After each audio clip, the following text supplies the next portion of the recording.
মানুষ স্বভাবতই নিজেকে প্রকাশ করতে খুব ভালোবাসে। স্বল্প কথায় মানব মন, মানব হৃদয়ের গভীরতর অনুভূতি প্রকাশের সবচেয়ে শক্তিশালী এবং শিল্পিত মাধ্যম হলো কবিতা। এখন প্রশ্ন হলো, যে কোনো লেখাই কি কবিতা? কবিতা আসলে কাকে বলে? কোন কোন বৈশিষ্ট্য থাকলে আমরা তাকে কবিতা বলতে পারি?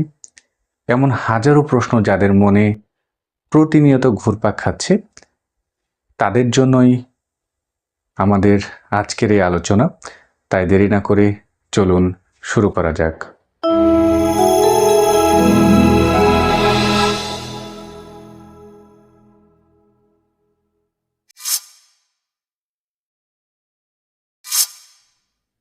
সারা বিশ্বে সাহিত্য চর্চা মূলত দুটি বলয়কে কেন্দ্র করে গড়ে উঠেছে: প্রাচ্য ও পাশ্চাত্য। পাশ্চাত্যে গ্রিক শব্দ পাইসিস, যার অর্থ হলো রচনা করা বা সৃষ্টি করা। পরবর্তীতে এটি ল্যাটিন ভাষায় পোয়েসিস নামে ব্যবহৃত হয়, যা কবিতার শিল্প বা কাব্য রচনার অর্থ বহন করত। মধ্যযুগে এই ল্যাটিন শব্দটি ইংরেজিতে পোইম বা পোয়েম রূপে প্রতিষ্ঠিত হয়, যার অর্থ হল কবির দ্বারা রচিত রচনা বা ছন্দবদ্ধ সাহিত্যকর্ম। অন্যদিকে প্রাচ্যে আমাদের বাংলা ভাষা ও সাহিত্য চর্চায় কবিতার শব্দটি এসেছে সংস্কৃত ভাষা থেকে। সংস্কৃত ভাষায় কবিতা শব্দটির মূল শব্দ কবি। কবি মানে যিনি কাব্য রচনা করেন। কবি শব্দটির সঙ্গে তা ভাববাচক প্রত্যয় যুক্ত হয়ে কবিতা শব্দটি সৃষ্টি হয়েছে। অর্থাৎ কবির দ্বারা সৃষ্ট রচনায় কবিতা বা কবির ভাব প্রকাশকেই আমরা কবিতা বলতে পারি।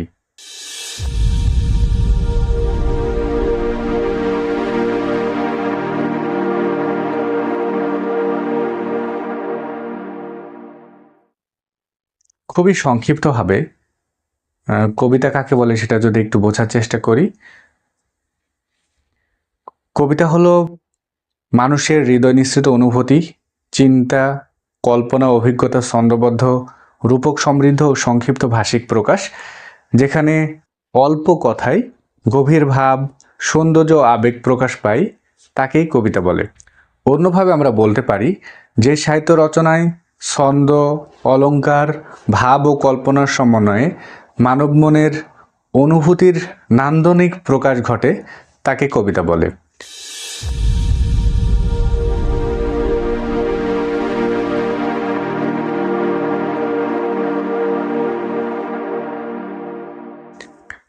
একটা কবিতায় অনেকগুলো বৈশিষ্ট্য খুবই গুরুত্বপূর্ণ।